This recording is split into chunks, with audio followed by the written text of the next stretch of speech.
Pemirsa, bencana kabut asap telah mengganggu tatanan masyarakat. Dampak buruk yang terjadi tak hanya bagi kesehatan namun juga perekonomian hingga gesekan sosial budaya. Bahkan Badan Antariksa Amerika menyebut ini adalah bencana asap terburuk sepanjang sejarah Indonesia. Sudah hadir di meja Mata Najwa mantan pelaku pembakaran lahan Muhammad dan manajer kampanye hutan dan perkebunan Wahana Lingkungan Hidup Zenzi Suhadi. Selamat malam Mas Zenzi. Selamat malam Pak Ahmad. Terima kasih sudah hadir di Mata Najwa. Saya ingin ke Pak Ahmad dulu. Anda mantan pelaku pembakaran lahan. Persisnya di mana dan bagaimana cara Pak Ahmad dan teman-teman waktu itu membakar lahan? Kalau persisnya di daerah Oganilir. Oganilir di Sumatera Selatan? Di Sumatera Selatan. Pak Ahmad ini petani di sana? Iya, petani. Bekerja di perusahaan ini? Ya, dulunya pekerja. Oke. Ya, sekarang tidak lagi kan? Sudah tidak lagi. Kapan Ya. terakhir Pak Ahmad bekerja di perusahaan ini? Pokoknya kita kerja 8 tahun yang lalu. 8 tahun yang lalu. Ya. Tapi yang Pak Ahmad akan ceritakan di Mata Najwa ini sesuatu yang masih terjadi sampai sekarang, Pak Ahmad? Sampai sekarang masih sama. Oke, bagaimana ceritanya? Bagaimana pembakaran itu dilakukan? Pembakaran itu kalau yang dulu itu membakar itu siang hari.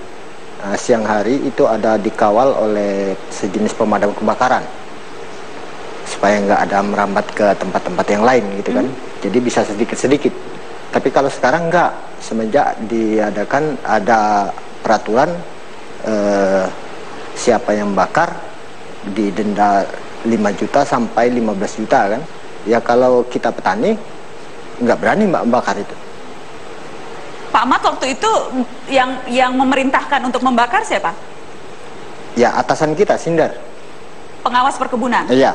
Yang dibakar berapa banyak itu Pak? Kalau yang dulu terbatas batas paling ada satu petak. Satu petak itu paling 20 hektar atau 25 hektar. Tapi kalau kini enggak. Sekarang berapa banyak itu?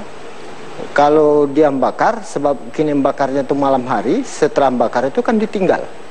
Jadi kemana api merambat? Bisa sampai berapa banyak itu? Bisa sampai 80-an hektar. Jadi cara bakarnya apa? Dilepas begitu saja? Dilepas langsung ditinggal. Jadi dia sudah bakar itu barangkali apa dilihatin dari jauh kayak. Jadi kalau seandainya ada kawan-kawan media atau wartawan mau ambil foto ya kena malam hari nggak bisa Mbak. Tidak pernah ada selama bertahun-tahun pembakaran itu tidak pernah ada aparat di sana yang memeriksa, yang menegur. Warga di sana pasti melihat dong kalau pembakaran, apalagi kalau siang hari. Sebenarnya aparat yang magang juga kan ada. Saya lihat di situ polisi ada yang magang.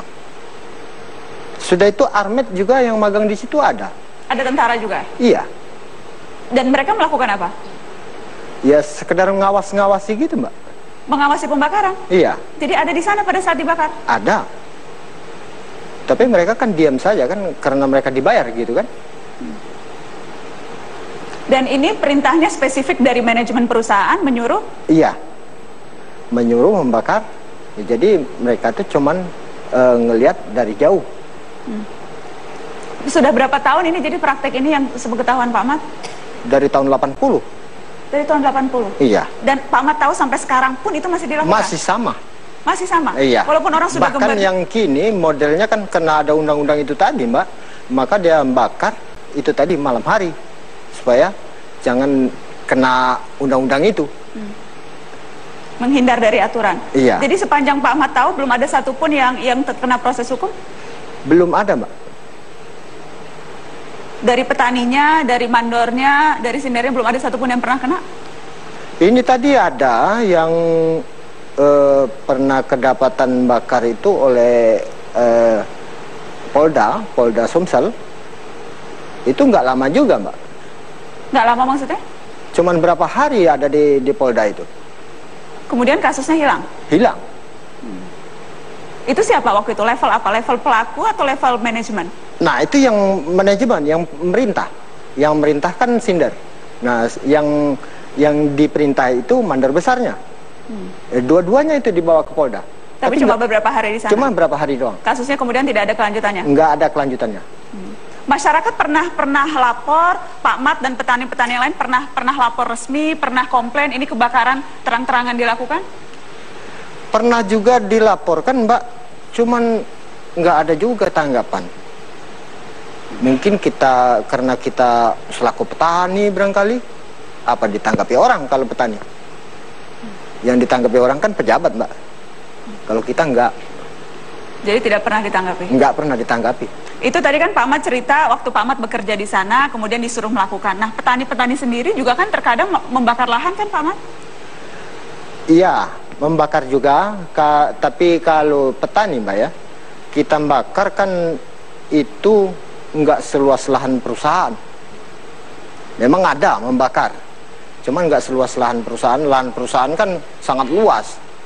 Kalau kawan-kawan petani paling luas dia membakar cuma 2 hektar. Tapi berhubung ada aturan yang baru ini tadi, sampai sekarang banyak kawan-kawan petani itu belum bakar, Mbak. Nggak berani. Tidak berani? Tidak berani. Siapa yang mau keluar uang 5 juta sampai 15 juta, Mbak? Kalau perusahaan mereka tetap berani? Masih, kalau yang itu nggak ada pengaruh dengan aturan itu. Makanya mereka membakar malam hari.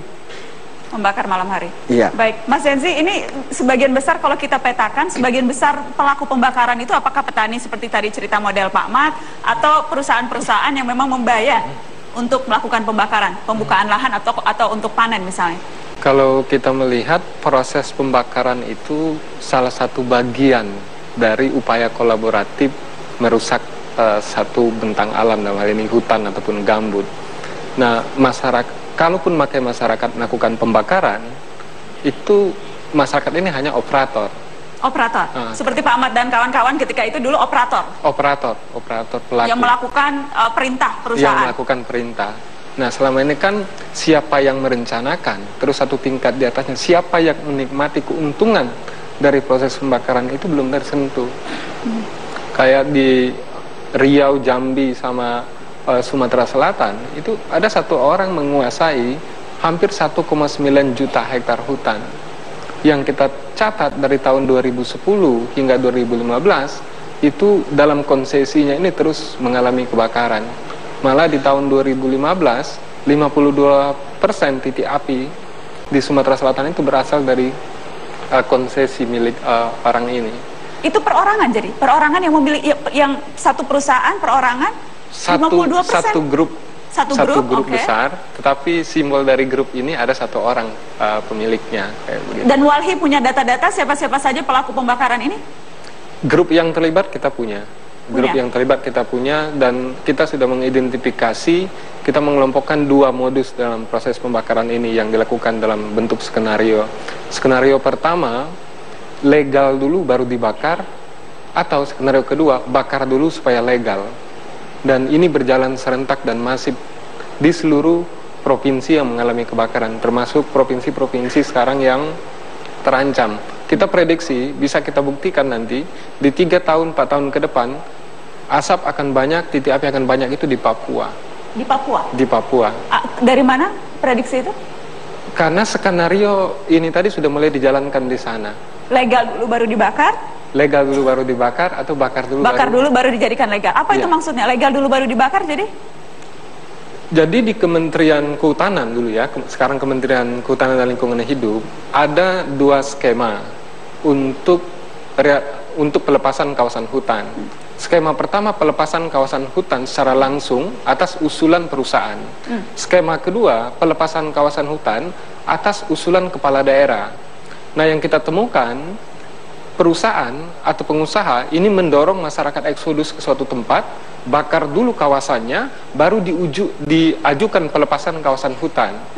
Nah, kecenderungan tim terpadu yang merekomendasikan ke Kementerian Kehutanan dulu, kalau dalam kawasan itu sudah dinyatakan kritis atau terbakar, maka kementerian akan melepaskan kawasan itu menjadi area peruntukan lain ataupun jadi ini cuma cara skenario untuk mendapatkan konsesi dengan cara seperti itu? Itu juga buah dari kesalahan mainstream pemerintah memperlakukan alam di Indonesia kalau kita lihat.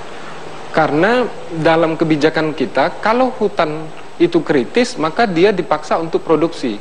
Padahal seharusnya hutan kritis itu dia dipulihkan. Karena kecenderungan memaksa hutan kritis ini produksi, maka para pelaku usaha ini dibikin kritis dulu hutannya, baru didapatkan izinnya. Bencana asap akibat kebakaran hutan adalah kejahatan terencana. Ini kejahatan terencana. Kejahatan terencana. Yang dilakukan oleh